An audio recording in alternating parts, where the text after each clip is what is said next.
በጫካው ንጉሥ ዓለም ውስጥ ሁሉንም አንበሶች አንድ አይነት ናቸው ብለው ካሰቡ ተሳስተዋል። ዛሬ የምናያቸው 11 አንበሶች ከምናውቀው ተራ አውሬነት ወጥተው ልዩ ተሰጥኦና ገጽታ ያላቸው ናቸው። ዛፍ ላይ ከሚወጡት እስከ በረሃ እየኖሩ ጥማትን እስከሚቋቋሙ ድረስ ዓለምን ያስገረሙ የዝርያ ውጤቶችን ይዤላችሁ ቀርቤያለሁ። በተለይ ሙሉ ለሙሉ ነጭ በረዶ ስለሚመስሉና ሙሉ ለሙሉ ጥቁር ስለሆኑ አንበሶች ስትሰሙ አፋችሁን ከፍታችሁ መቅረታችሁ ነው። ይህን አስደናቂ ቪዲዮ ላይክ በማድረግ ጉዟችንን እንጀምር። 10ኛ ካታንጋ ላየን። በደቡብ ምዕራብ አፍሪካ በተለይ በቦትስዋና፣ አንጎላና ዛምቢያ አካባቢዎች የሚገኙት እነዚህ አንበሶች ከሌሎች ዝርያዎች ቀለማቸው ቀላ ያለ ወይም ላይት ብራውን ሲሆኑ ከሌሎች የአፍሪካ አንበሶች በትንሹ ያነሱ ናቸው። ይሁን እንጂ በጣም ሰፊ በሆነ ቦታ ላይ ተሰራጭተው የሚኖሩ ጠንካራ አዳኞች ናቸው። በደቡብ አፍሪካ ክሩገር ፓርክና አካባቢ የሚገኙት እነዚህ አንበሶች ከዓለማችን ግዙፉ የአንበሳ ዝርያዎች መካከል አንዱ ናቸው። በታላቅ ግዝፈታቸው፣ በአዳኝነት ብቃታቸውና ከባድ ዝናብና ክረምትን የመቋቋም አቅማቸው ይታወቃሉ። ጎፈራቸው በአብዛኛው ጥቁርና ጥቅጥቅም ያለ ነው። 8ኛ ኦኮቫንኮ ዴልታ ላይንስ። በቦትስዋና ኦኮቫንኮ ዴልታ ረግረጋማ ቦታዎች የሚኖሩት እነዚህ አንበሶች በውሃ ውስጥ የመዋኘት ልዩ ብቃት አላቸው። በጎሽ በማደን የሚታወቁ ሲሆን የውሃ ውስጥ ህይወት ዘይቤያቸው ደረታቸውን በጣም ጡንቻማ አድርጎታል። በውሃ ውስጥ የመንቀሳቀስ ብቃታቸውም ከሌሎች አንበሶች እጅግ ብቃት አላቸው። 7ኛ ዛፍ ላይ የሚወጡ አንበሶች። በኡጋንዳ ኩዊን ኤሊዛቤት ናሽናል ፓርክ እና በታንዛኒያ ሌክ ማናሪያ ናሽናል ፓርክ የሚገኙ አንዳንድ የአንበሳ ቡድኖች እንደ ነብር ዛፍ ላይ የመውጣት ልምድ አላቸው።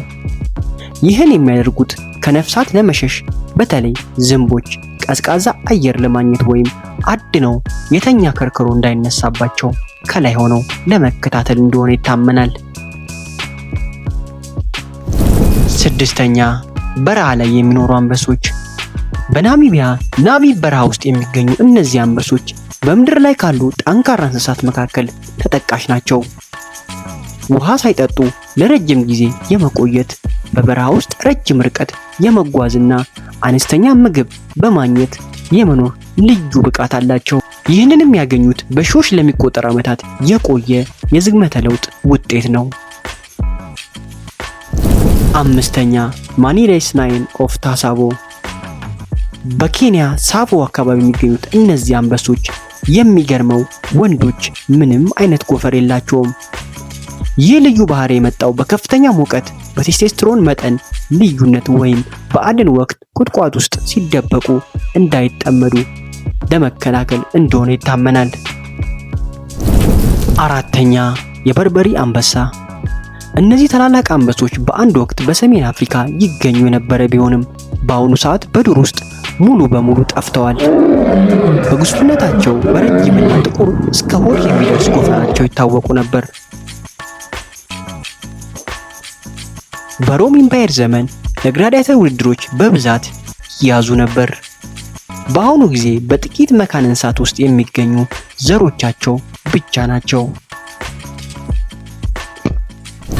3ኛ የእስያ አንበሳ። እነዚህ አንበሶች በአሁኑ ሰዓት ከህንድ ጊርደን ውጪ በሌላ የዓለም ክልል በዱር ውስጥ አይገኙም። ከአፍሪካ አንበሶች በመጠኑ የሚያንሱ ሲሆን ለየት የሚያደርጋቸው በሆዳቸው ስር የሚታይ ረጅም የቆዳ ጥፋት መኖሩ ነው።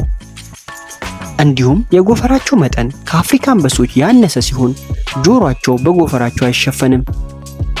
ቁጥራቸው እጅግ አነስተኛ በመሆኑ ጥበቃም የተደረገላቸው ይገኛል። 2ኛ የኢትዮጵያ ጥቁር ጎፈር አንበሳ። ይህ ዝርያ በዓለም ላይ ካሉ አንበሶች ሁሉ ለየት የሚያደርገው ሙሉ ጥቁርና ረጅም ጎፈሩ ነው። የሚገኘው በዋናነት በኢትዮጵያ በአዋሽ ብሔራዊ ፓርክና በባሌ ተራሮች አካባቢዎች ሲሆን ከአፍሪካ አንበሶች በግዝፈቱና በድምፁ ልዩ ነው። ጥቁር ጎፈራቸው ከቀይና ከቡናማ ቀለማት ይልቅ ጥቁር ሲሆን እስከ ትከሻቸውና ሆዳቸው ድረስም ይዘልቃል። ይህ ዝርያ በዓለም ላይ የጠፋ በመሆኑ ልዩ ትኩረት ይፈልጋል። አንደኛ ነጩ አንበሳ ዋይት ላየን እና ጥቁሩ አንበሳ ብላክ ላየን። ጥቁሯም ሙሉ ለሙሉ ጥቁሩ አንበሳ በብዛትና በንጥል የመገኘት እድላቸው በጣም ጠባብ ነው። በዓለም ላይ 2 ጥቁር አንበሶች ብቻ እንዳሉ ጥናቶች አረጋግጠዋል። ሌላኛው ነጩ አንበሳ ዋይት ላየን። ይህ አንበሳ በውበቱና ብርቅይነቱ እጅግ አስደናቂ ነው። ነጭ ቀለማቸው የሚመጣው አልቢኒዝም ከሚባል የዘር ውስ ሳይሆን ሉዌሲዝም የተባለ የዘር ውስ ምክንያት ነው። ይህ ማለት አይኖቻቸውና ቆዳቸው የተለመደ ቀለም አለው። በዱር ውስጥ የሚገኙት በዋነኝነት በደቡብ አፍሪካ ቴምባቫቲ በአካባቢ ሲሆን በአካባቢው ማህበረሰቦች ዘንድ እንደ ቅዱሳንና ሚስጥራዊ እንስሳ ይታያሉ። ለአደን የተሻለ ሽፋን ስላላቸው የመትረፍ እድላቸው እጅግ ከፍተኛ ነው። ይህን ይመስላል 10 በጣም ብርቅዬ የሆኑ የአንበሳ ዝርያዎች።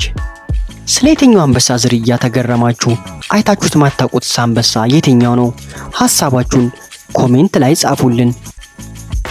ለዚህ ቻናላችን አዲስ ካላችሁ ሰብስክራይብ እና የደውል ምልክቷን በመጫን ቀን በቀን ለምንለቀው አስገራሚና አስደናቂ እንዲሁም ያልተሰሙ እውነታዎችን በቶሎ እንዲደርሷችሁ ይረዳችኋል። እናመሰግናለን።